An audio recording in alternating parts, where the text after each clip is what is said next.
this course, Semantics and Pragmatics. In this lecture I'm going to give you some general information about this course, including the course description, the textbook, the evaluation, and other things that you might find interesting about your course. So the first thing we're going to start with is the course description. So this course, Semantics and Pragmatics, introduces basic areas of semantics and pragmatics.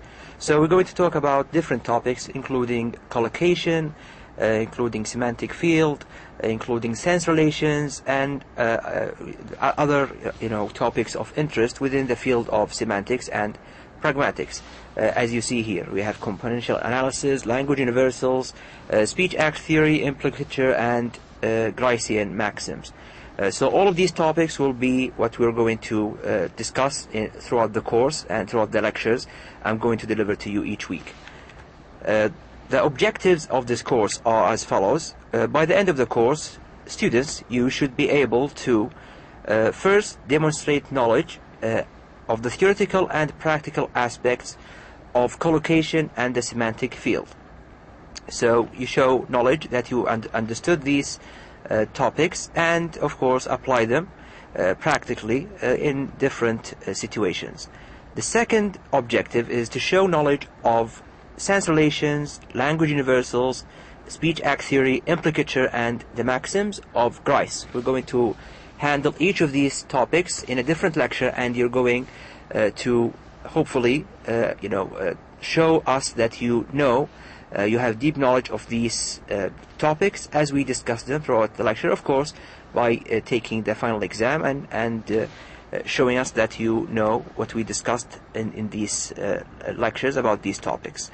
The third objective is to apply the above theories in analyzing and describing actual texts. So you just take examples, real life examples, and you apply the theories that you learned on these examples.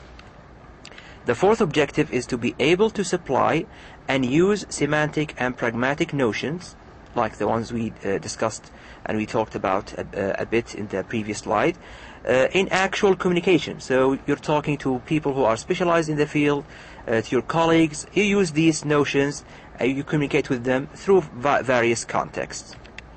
The textbook and the references for the course are, this is the main textbook, Palmer, F.R. Palmer, Semantics, published in 1981 by the Cambridge University Press. You don't have to buy the book. I will include everything you need for the exam in the PowerPoint slides. So if you want to learn more, if you want to see more explanation, if you want more examples, things like that, you buy the book. If you don't, if you just want to study for the purpose of the exam, you can just use the PowerPoint slides I give you. But of course it is recommended that you buy the book. You add it to your library because you're a specialist, and we recommend that you at least have one book for each course that you take, so that you will have a complete library by the end of your university study. You can also get some of these references. Both are good. The first one is called Semantics, a course book by James Herford, which is published in 2007 by the Cambridge University Press. This is a good book. It has a lot of examples, and the book is intended for beginners, so it explains things a lot. And if you would like to get it, this is a good reference. Also, there is another good book which is called An Introduction to Semantics, published in 2008, which is by Dr. Muhammad Al-Khouli, and this one is intended for university students, and it is very well organized, and it has examples, and it's very useful. So if you'd like to get either of these books, but as I said, you don't have to buy any of these, neither the textbook nor the references. You just have to follow up with me in the lectures and use the PowerPoint slides I give you for the purpose of the exam. Teaching methods. Throughout the course I'm going to use the following teaching method. The first one is of course recorded and live lectures. Recorded lecture like this one, and live lectures 3 in each semester, where you can ask me questions if you have any about the course. The second one is teacher prepared PowerPoint presentations, as the one you see here as well. There will be one with each lecture I give, and you can use those for the purpose of the final exam. The third one is the weekly discussion topics, and these will be posted on the course's online forum.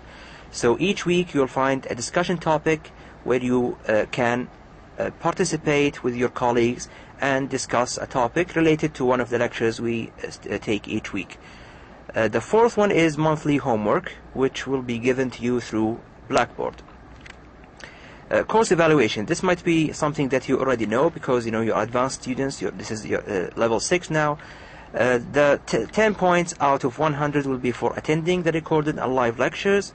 10 points will be for active participation on the Blackboard forums.